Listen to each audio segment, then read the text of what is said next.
That morning, rain drifted over Seattle, thin as mist, turning the city lights into liquid reflections across the pavement. I arrived at the office earlier than usual. Normally, I'd make coffee, open the Orion dashboard, and check if the overnight data flow had run smoothly. But today was different. As soon as I set my bag on the desk, an email popped up in the corner of my screen. No subject line, no greeting, no signature, just one short sentence. Please report to meeting room 3A at 7:45 in the morning, as soon as possible. An email like that always meant trouble. After 12 years at Brightline Analytics, I was all too familiar with the cold language of corporate emergencies.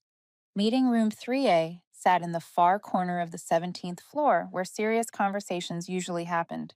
When I walked in, Ryan Hale was already there. The white fluorescent light glinted off his perfectly styled hair. Ryan was the CEO's son, Greg Hales, and had recently been installed as Director of Innovation, a title that sounded impressive, but no one really knew what it meant, aside from posting about the future of data on LinkedIn.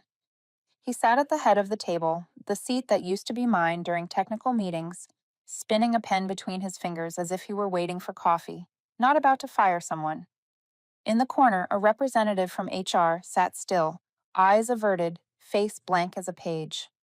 Clara, Ryan drew out my name with that practiced friendliness of someone pretending to be warm. Thanks for coming in early. I'll keep this short. I stood straight and waited. He flipped through a few pages, speaking in a steady monotone, like a student reciting a script. He said the company was restructuring, that leadership wanted to rejuvenate the team, that they needed new perspectives and new energy. Then he finished with, unfortunately, your position as head of data engineering no longer aligns with this direction. Every word came out clean, detached, surgically emotionless. I didn't argue. I didn't explain. I just looked at him, then at the HR rep. She avoided my eyes. I understood. I nodded, removed my badge, and placed the company laptop on the table. My fingers brushed against the cool metal surface, and I remembered my first years there, the nights I stayed late rewriting the analytics system, the weekends I took the laptop home to fix bugs. Every line of code, every algorithm, it was my work, my mind.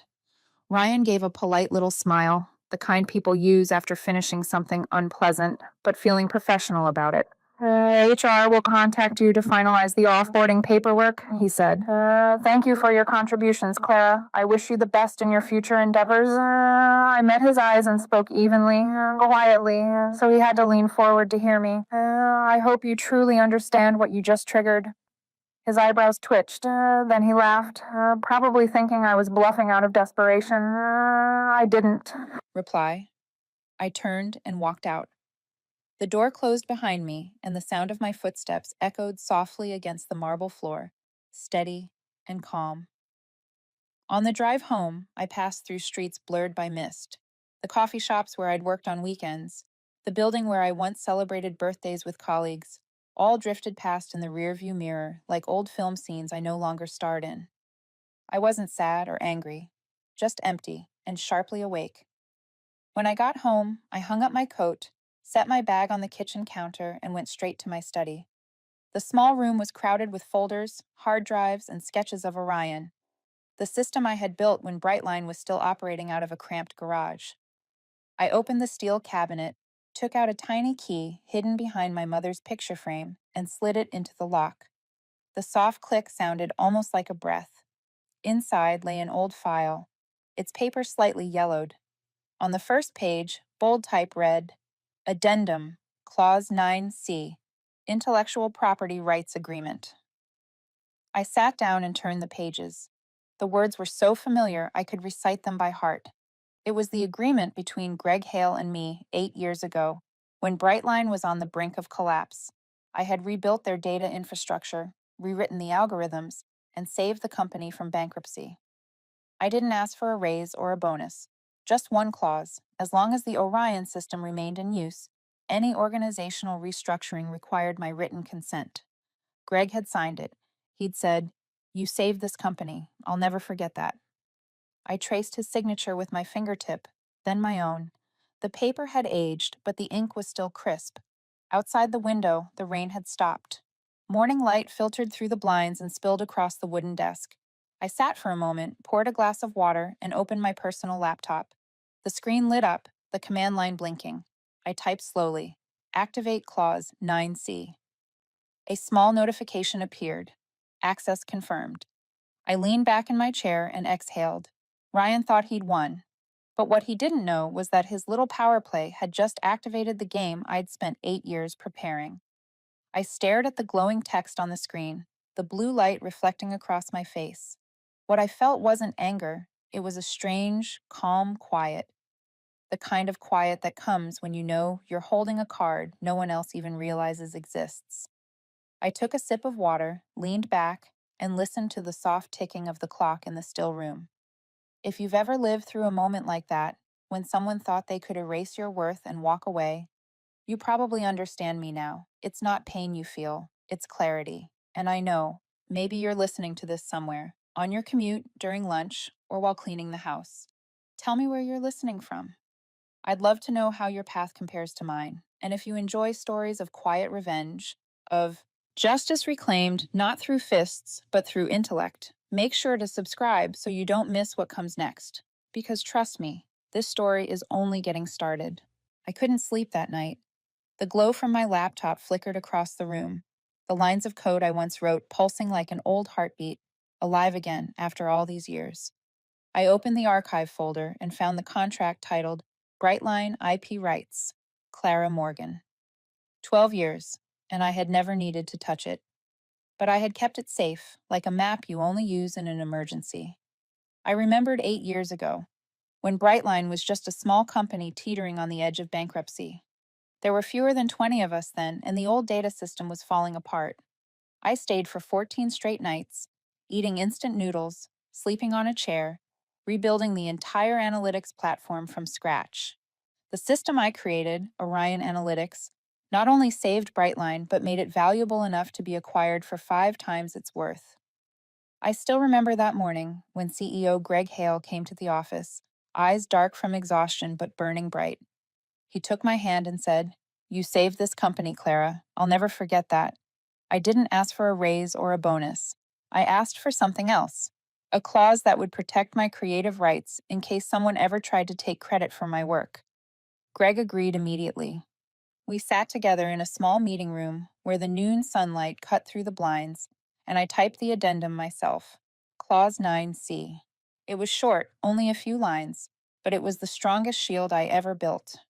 The clause read, all decisions regarding restructuring or management adjustments related to the Orion system or any derivative products thereof must receive written consent from the lead platform engineer, Clara Morgan, while the system remains operational within the company's data infrastructure. In simple terms, as long as Orion was still running, I held veto power over any termination or reorganization tied to it. And Orion, as of this morning, was still the heart of Brightline. I carefully photographed every page and sent them to my old attorney, Julian, the same man who had helped me draft this clause years ago. The email subject line was brief. Clause 9C, activated. No explanation needed. Julian was the kind of man who understood without words. Then I wrote another email, this one to Marilyn Shaw, a member of the board I'd stayed in touch with. I remembered lunch with her 3 years ago during the San Francisco summit. She had leaned over the table and said, "Clara, if they ever turn their backs on you, call me. I know what it's like to have your work stolen." I typed slowly, every word measured and calm, without a trace of anger. "Marilyn, I was terminated this morning. It appears that Clause 9C in my contract was unintentionally triggered without their knowledge. I thought you'd want to be aware before this becomes public." I hit send. The clock read 7:45 in the evening. I wasn't thinking about revenge.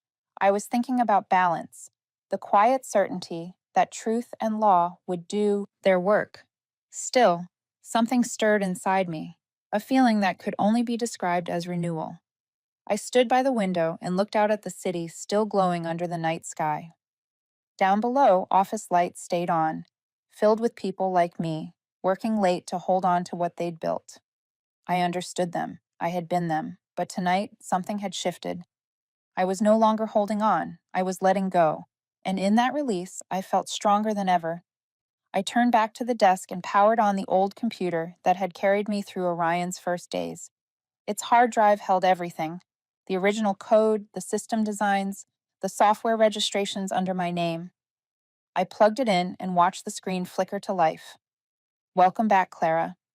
I opened the scanner, uploaded the contract and technical evidence to an encrypted drive. One copy for Julian, one for myself. Everything was organized, precise, almost ritualistic. When I finished, I leaned back in the chair and stared at the ceiling. I knew what would come next. They would react. Ryan would scramble to prove himself right. Maybe he'd try to discredit me. Maybe he'd bury the truth. But I also knew that once Clause 9C was activated, it couldn't be undone. It was like a switch, and when flipped, it illuminated exactly what some people least wanted exposed. I shut down the computer, tidied my desk, and smiled faintly. By morning, the game would begin. They just didn't know the board had been set long ago. I woke up early the next morning. The Seattle sky was still damp and cold, dew clinging to the window glass. The apartment was so quiet I could hear the slow drip of coffee into the pot. I didn't rush to open my email, but then my phone buzzed. A message from an old colleague flashed on the screen. Clara, you might want to check this morning's internal briefing. I turned on my laptop. The Brightline live stream filled the screen. Ryan stood center stage in a large conference hall, the words Orion 2.0, a new era of innovation gleaming behind him. He was smiling brightly, hands outstretched like a confident keynote speaker. We've completely upgraded our analytics platform, he announced. A new, more powerful version, rebuilt under my leadership and our new development team. In the corner of the screen, I saw the familiar logo, but instead of Orion Analytics, it now read Orion 2.0 by Ryan Hale. I sat still, hands resting on the keyboard, eyes fixed on the image. Everything made sense now. He hadn't fired me because of restructuring. He'd done it to claim everything: the system I built, the vision I shaped. He kept talking, presenting to investors like it were his masterpiece. The slides, the graphs, the predictive models, all of it came from the work I'd created years ago. The only difference was that my name had vanished. I remembered the first night Orion ran smoothly and how we celebrated like kids. And now, that creation, the one I'd poured my heart into, was being paraded as someone else's triumph, live on screen. When the presentation ended, messages flooded in from former colleagues. Did you see that? He took all the credit. We all know who really built Orion, but no one dares to speak up. Be careful, they're digging into your old accounts. By afternoon, the story spread faster than I expected. An anonymous post appeared on the company intranet claiming I'd leaked confidential data before leaving. The rumor picked up speed in every chat thread, morphing with each retelling. By evening, it hit a small tech news site. Sources say Brightline is investigating the former head of data engineering for a potential data breach.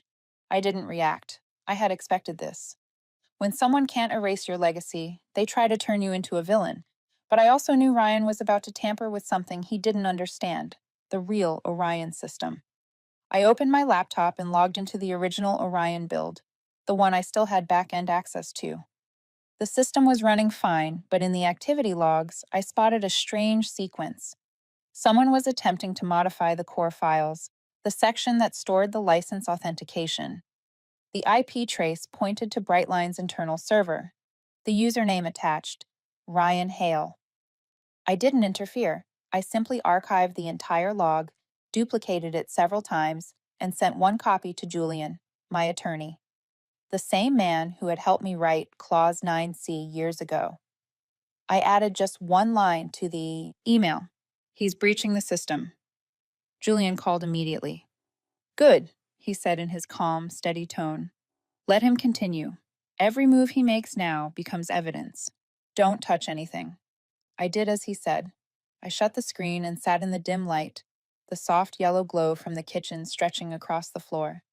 I thought about Ryan, the perfect hair, the hollow confidence, the way he spoke in buzzwords that meant nothing. He never understood Orion. He never cared to. He only wanted to use it as a launch pad for his own career, and to do that, he had to erase me. The next day, Brightline hosted an all-hands meeting, streamed company-wide. I wasn't on the employee list anymore, but a friend from engineering quietly sent me the access link. On screen, Ryan walked up to the podium. Behind him, the Orion 2.0 logo glowed like a stage light.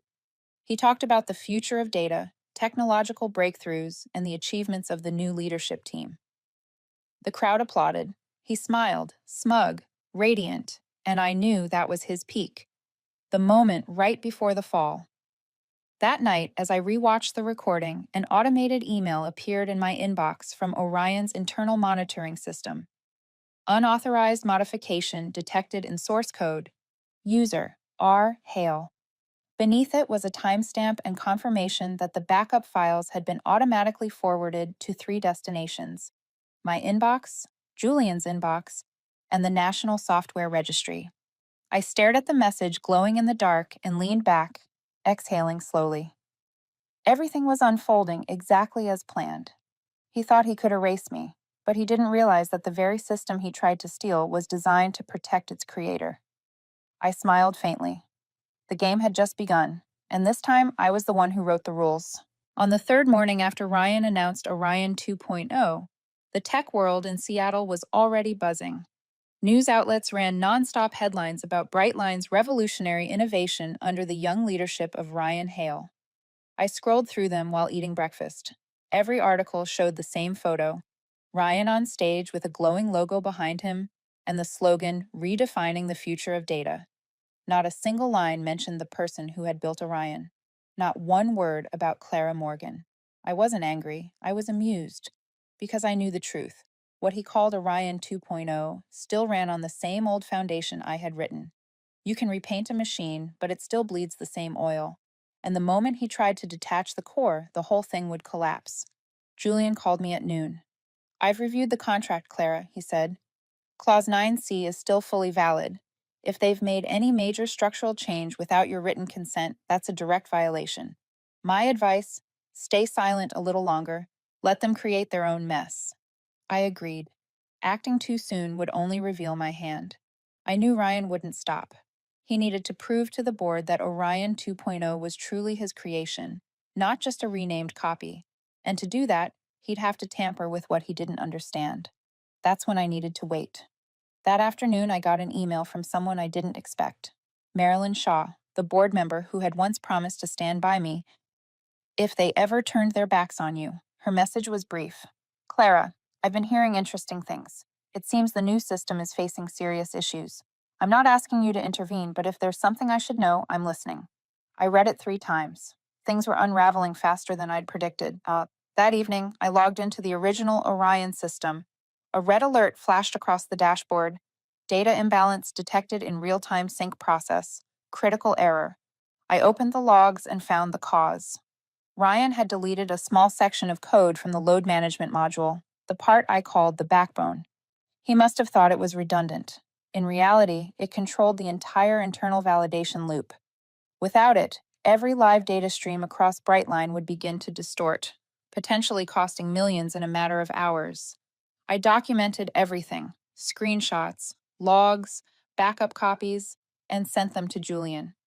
Then I just sat there, watching the warning lines blink across the screen. A part of me wanted to jump in and fix it. That's what engineers do. But I stopped. I remembered Julian's words. Sometimes, to win, you have to let the other side fall on their own.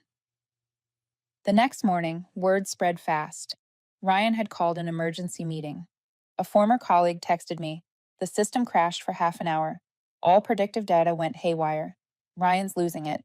I could picture the scene perfectly: the chaos in the office, Ryan barking orders like a commander who'd lost his map.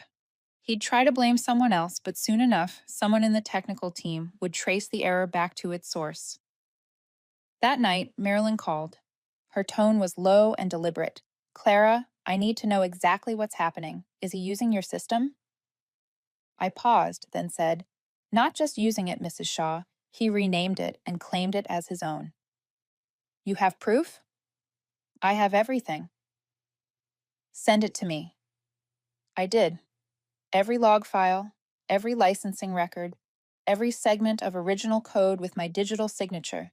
C. Morgan, Orion Core v1.0, all neatly compiled and sent within 10 minutes. When I pressed send, I felt something shift. The story had left my hands and begun to move on its own. 3 days later, the board convened an emergency meeting. I wasn't invited, of course, but I knew they couldn't meet without mentioning my name. Inside, Ryan tried to deny everything, insisting the new system was merely inspired by the original, that ownership had been fully transferred. But when Marilyn opened the attachment I'd sent, revealing the source code bearing my digital signature, the room fell silent. That evening, Julian texted me. He's panicking. I just heard they've ordered a full internal audit of the entire codebase. I replied with one line, "The board is mine now." That night, for the first time in weeks, I slept deeply, because I knew that by the time morning came, everything would be different. Not just for me, but for the company that had once forgotten who built its heart. 3 days later, Seattle turned cold with rain. I sat in my usual cafe, watching the water blur the glass. News about Brightline was everywhere, but the headlines had changed. No more praise for Orion 2.0. Now they read like verdicts.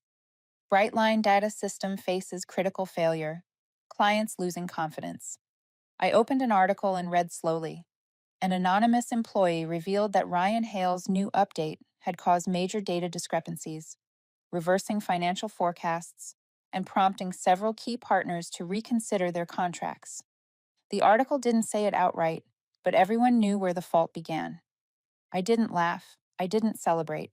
A part of me was still an engineer, and I knew the pain of watching something you built start to collapse, even when it had been stolen from you.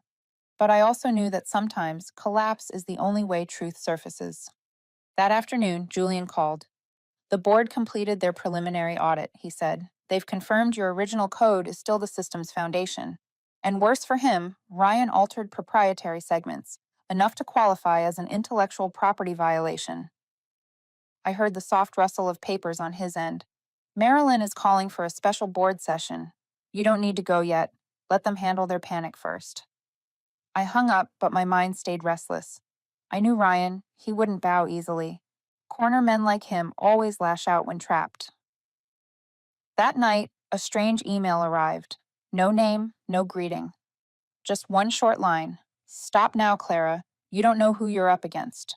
No signature, no direct threat. But I knew exactly where it came from. I forwarded it to Julian. "Keep it," he said. "We'll need that later." Meanwhile, Brightline was in chaos. A friend from the engineering team told me Ryan had lost his temper in a meeting, slammed his hand on the table, shouted at everyone because they couldn't fix the Orion 2.0 errors. He ordered the team to delete the old data and rewrite everything from scratch. But when they tried, the system locked itself down, flashing a message: "Access denied. Core integrity violation detected." That was the security layer I'd built 8 years ago, on a late night when I imagined the worst case scenario. Any attempt to alter the core without my authentication key would trigger a lockdown and secretly record the breach. Ryan had just stepped into the trap he never knew existed. The next day, new headlines hit. Brightline suspends core system amid software. Copyright investigation. Details were scarce, but the news alone was enough to send their stock plummeting. I read it, took a deep breath, and closed my eyes. I wasn't happy, but I felt justice, the kind that doesn't come from revenge, but from balance being restored. That afternoon, Marilyn called again. "Clara," she said, "we need you at the board meeting tomorrow. Ryan's still denying everything. He claims you're just trying to shake the company down." I smiled faintly. "If you want me there, I'll come." "Be ready," she said. "They'll have questions." That night, I sat in my small study surrounded by old hard drives and files. I opened an old video, my first Orion demo 8 years ago. In it, I was younger, hair tied back, voice trembling, but eyes bright. Behind me, Greg Hale, Ryan's father, stood applauding. He was the one who believed in me when the company was breaking apart. And now, his son was dismantling the very thing his father had promised to protect. I copied the video to a USB drive, along with the signed Clause 9C and the access logs showing Ryan's unauthorized edits. When everything was ready, I sealed it in an envelope labeled for board review. That night, heavy rain fell, steady and rhythmic against the roof. I sat quietly, feeling both exhausted and strangely at peace. I didn't have to hide anymore. Tomorrow morning, I will walk into the same room where they once fired me. But this time, I wouldn't be the one on trial. This time, I'd be the one carrying the evidence. And for the first time, I felt ready. The next morning, I arrived at the Brightline Tower earlier than scheduled. The air was damp and cold, the windows filmed with mist that caught the pale yellow glow of the lobby lights. I stood there for a moment, watching employees pass me, some lowering their heads, others avoiding eye contact. Maybe they'd heard the news. Maybe they just didn't know which side to stand on. I didn't blame them. I used to be one of them. The elevator carried me up to the 21st floor where the board was meeting behind closed doors. When the conference room doors opened, Ryan was already seated. His face was tense, but he tried to look composed. To his right sat Marilyn, who met my eyes and gave a small nod. Across the table was Julian, my attorney, calmly arranging his papers.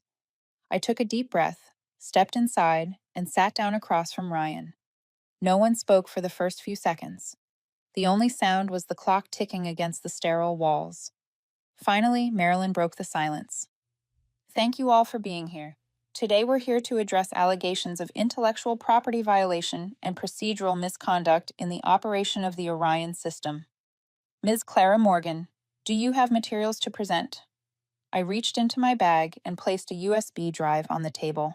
I have 3, I said evenly. The original contract containing Clause 9C, internal access logs from the past week, and an old video of Orion's first demo when it was still in testing. Ryan leaned back, giving a thin, practiced smile. Impressive, Clara. I didn't think you still held on to those relics. But as everyone here knows, the company has evolved far beyond that. You can't use an outdated project to hold Brightline's future hostage. I looked straight at him.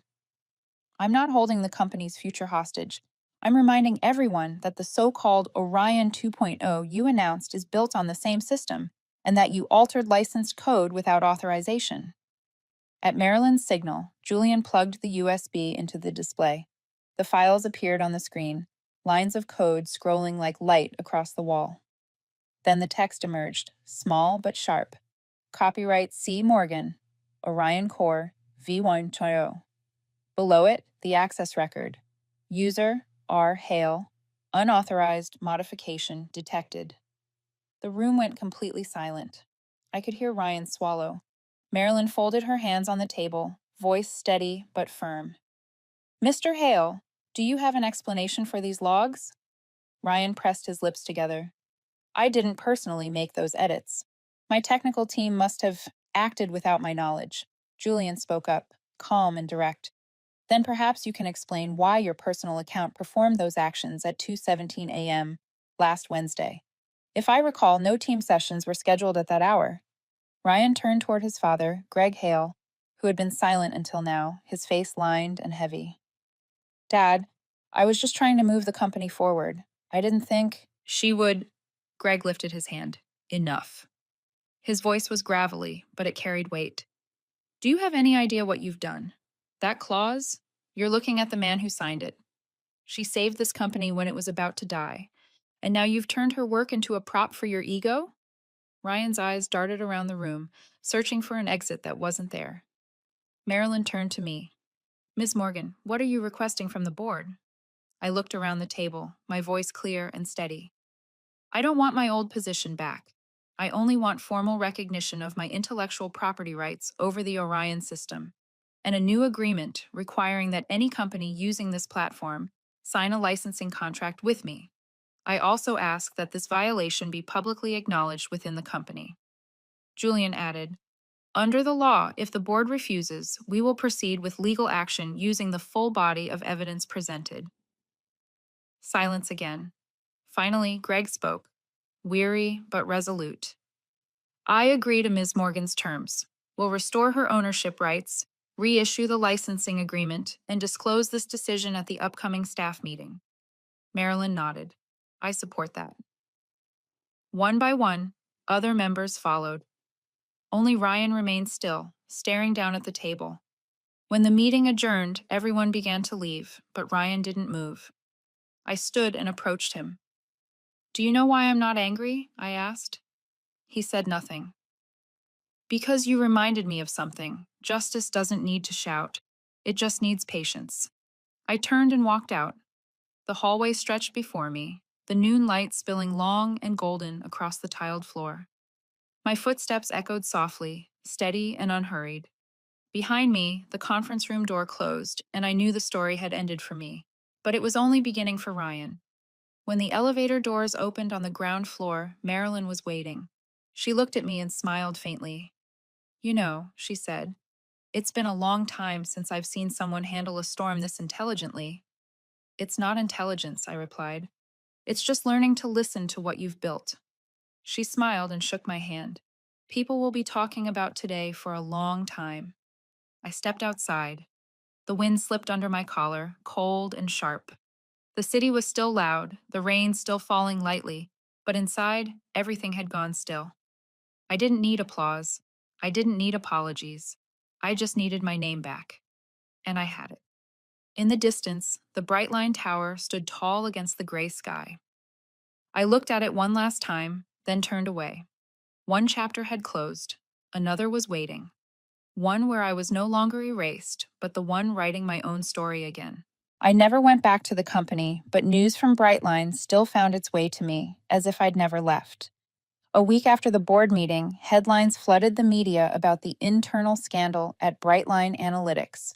The titles ranged from Creator of the Orion System Wins Intellectual Property Case to CEO's son suspended for fraudulent conduct. I read them with the calm of someone who had already walked through the storm. I gave no interviews, no statements online. I simply read each article quietly, feeling the stillness return around me. Near the end of one piece, a single line stood out. According to an internal source, Clara Morgan declined Brightline's offer to return as Chief Systems Officer. I smiled. That one was true. I didn't need to go back. A few days later, Greg Hale called. His voice was low and weary, aged by 10 years in 1 week. Clara, he said, I owe you an apology. Not just for what my son did, but for allowing it to happen inside the company you once saved. I paused for a few seconds before answering. You don't owe me anything, Greg. You signed the clause that protected me. That's what allowed me to stand my ground. He sighed. Thank you for not bringing the company down with you. I know you could have, if you wanted. I gave a small laugh. I don't need to see anyone fall to feel like I've won. Before hanging up, he added, I'm considering stepping down. Maybe this company needs someone new. Not another Hale, but someone who understands the real value of effort and trust. If you're starting something on your own, I hope you'll let me invest. After the call, I sat by the window, watching clouds drift slowly across the sky. 8 years at Brightline had taught me that intelligence can build an empire, but only trust can sustain it. And now I was ready to begin again, not from the wound, but from the wisdom. I opened my laptop and scrolled through old sketches and prototypes. Orion belonged to the past, but it was only a fragment of what I could create. A new system began to form in my mind, not just an analytics platform, but a safeguard for small businesses to protect their intellectual work. A technology to ensure that people like me would never have to fight alone again. I called it Aegis Data Shield, the Data Shield. Julian stopped by a few days later, carrying a folder. I think you'll want to see this, he said. Some investors are interested in your new project. They've heard how you handled Brightline. I flipped through the pages and saw familiar names, including one small investment fund owned by Greg Hale.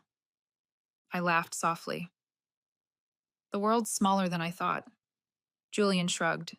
He knows he chose the wrong successor. Maybe this is how he's trying to make it right. I thought for a moment, then nodded. If he's sincere, I won't turn him away. But this time, I'm doing it my way. No one signs for me again. That night, while I was working, a message appeared on my phone. It was from Marilyn. Congratulations, Clara. The board just released the final decision. Ryan's been dismissed and his access permanently revoked. You won. I looked at the message, then set the phone aside. I didn't feel triumph, just closure. The sense that one long chapter had ended and it was time to turn the page. The next morning, I drove out toward the suburbs. The wind moved through the trees and the sky was clear and open. I stopped at a small cafe by the lake, opened my laptop, and began typing the first lines of my new project. No tension, no fear, just the soft rhythm of the keyboard and the steady beat of my heart. I had lived through it all: betrayal, loss, anger, and found peace on the other side. Behind me, Brightline still stood. But I no longer belonged to it. I belonged to the road ahead, to a place where justice wasn't just reclaimed, but rebuilt, line by line, idea by idea, breath by breath. For the first time in years, I felt truly free. In the weeks that followed, everything moved faster than I expected. My name began appearing in professional journals, not alongside Brightline anymore, but with a new phrase: Clara Morgan, the mind behind Aegis Data Shield. I didn't hire a PR firm or buy a single ad. It all happened naturally. Maybe people were drawn to the story: a woman engineer whose work was stolen, who was erased, and who came back by building something of her own. But I didn't see it as a comeback. I was simply doing what I'd always wanted to do, only now I was free from those who never understood the value of creation. Aegis grew so quickly that I had to hire 2 young engineers. One of them, Jamie, had once worked at Brightline. He knocked on my office door one afternoon, eyes hesitant. I know what happened, he said quietly. I was on the tech team back then. I saw how they erased your name from everything. I stayed silent. And I've hated that ever since. I looked at him, not with anger, but understanding. What matters, I said, is that you chose the right side now. He smiled faintly. Yeah. I want to build something no one can steal again. That sentence stayed with me all night. I realized Aegis wasn't just a technical project, it was a statement, a declaration for people like me, those who'd been overlooked or robbed of their work without the power to fight back. I wanted to create technology that would help them protect their ideas, not through lawsuits, but through systems built for transparency, accountability, and fairness. While my small team worked late nights refining the platform, Brightline continued to unravel. A journalist friend sent me a leaked internal memo. The board was divided. Greg Hale had announced his early retirement. Ryan had filed an appeal, claiming the company was being manipulated by outside interests. I shook my head reading that. Still Ryan, forever the victim of his own choices. But this time, no one was listening anymore. A week later, I received an email from Marilyn. Clara, I thought you should know. Ryan has withdrawn his appeal. He's left Seattle. No one knows where he went. Maybe that's for the best. I stared at the screen for a while. I didn't feel triumph, just quiet relief. The storm had finally passed. I thought about Greg, about the old team, about that cold conference room where everything began. Now it was only a memory, fading like smoke. That night, I stayed late at the office. The desk lamp cast a warm glow over the wall where our first team photo hung. Me, Jamie, and 3 others, all smiling. I looked at it for a moment, then turned back to my laptop. The screen lit up with a message: Aegis Data Shield V1.0. Build successful. I sat still for a few seconds, then opened the project notes and typed one final line before closing the file. Nothing here was built for revenge. Everything was built for protection. The launch was set for early spring. The investors, including Greg, had finalized the funding agreements. I no longer felt anxious or uncertain. Just clarity, calm. I knew I was on the right path. On launch morning, I stood on stage at a small tech conference. Below me, hundreds of people waited. I took the microphone and a deep breath. 8 years ago, I began. I built a system designed to make business data smarter. But I forgot to ask one question: who protects the people who build it? Aegis was born from that question. This isn't just technology. It's a reminder that every act of creation deserves protection, not by power, but by transparency. When I finished, the audience rose in applause. Under the bright lights, I spotted Julian smiling in the front row, and Marilyn giving a small, proud nod. I walked off the stage lighthearted, each step echoing in the rhythm of the applause. There was no anger left, no trace of the old bitterness, only the quiet certainty that I had turned the worst thing that ever happened to me into something that could protect others. Outside, the Seattle sky was clear for once, sunlight breaking through the clouds. I drew a long breath, feeling the cold air tinged with salt from the bay. Maybe, finally, everything had turned out exactly as it should. That afternoon, after everyone had left the auditorium, I stayed behind. The light of dusk poured through the tall glass windows, casting long shadows across the empty chairs and the big screen still showing the Aegis Data Shield logo. I looked at it for a long time, feeling as if I were looking at a different version of myself, steadier now, no longer trapped in the past. My phone buzzed. An email from an unnamed address. Clara, I watched your speech. Whether you believe it or not, I truly regret it. R. I read the short message over and over. No excuses, no explanations. Just 3 words. I truly regret it. I didn't reply. I turned off the screen and leaned back in my chair. Some apologies don't need to be heard, because time has already spoken for them. And maybe, for Ryan, that message was his first step toward facing himself. A few days later, I saw Greg again. He came to my new office, a renovated little house turned workspace. He looked around, his expression a mix of pride and quiet remorse. You did it, he said. I still remember the first day you presented Orion in that old, cramped room. Back then, I just hoped it would work. But now, you've built something bigger than technology. You've built trust. I smiled softly. All I did was rebuild what I once believed in.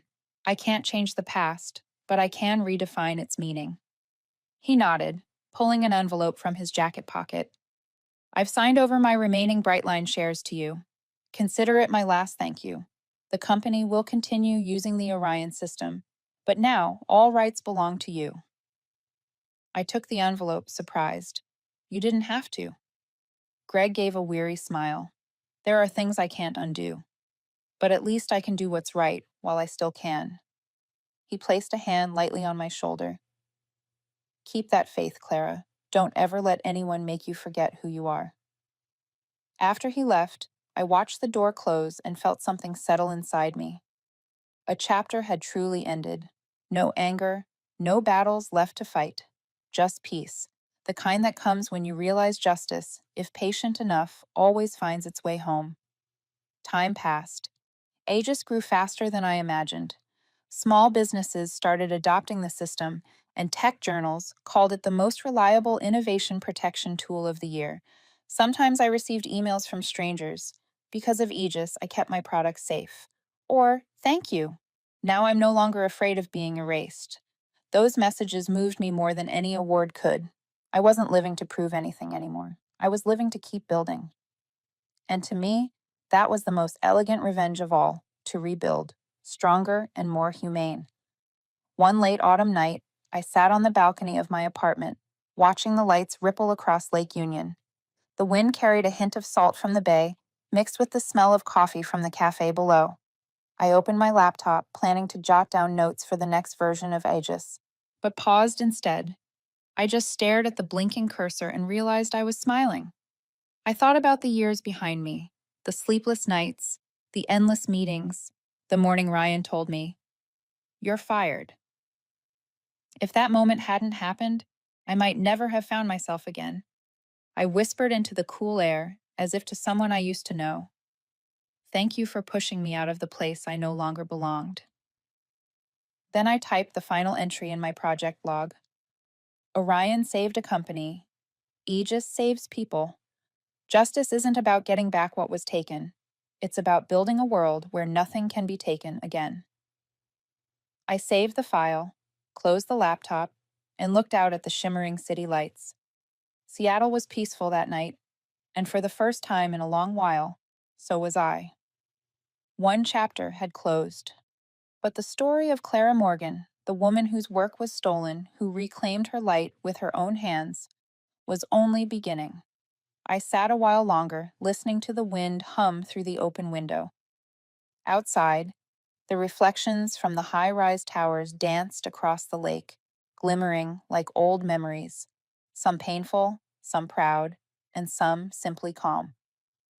If you've stayed with me this far, maybe you've been through something similar, when your effort was dismissed, or when someone tried to erase your name from what you built. I want you to know, standing back up doesn't have to be loud, and it doesn't require revenge. If you keep moving forward, smartly, quietly, with purpose, life itself will return your justice in due time. Which moment in this story moved you the most? Was it when I was fired? When the truth came to light? Or when I chose to forgive and start again? Share your thoughts in the comments. I read every one of them because each of us has our own story about what justice means. And if you love stories where intelligence triumphs over power, where calm becomes the sharpest weapon, don't forget to subscribe and turn on notifications. I have many more stories to tell about people who dared to reclaim their worth in the smartest way possible. Thank you for staying until the end of this journey. And remember, sometimes silence is the loudest sound of justice.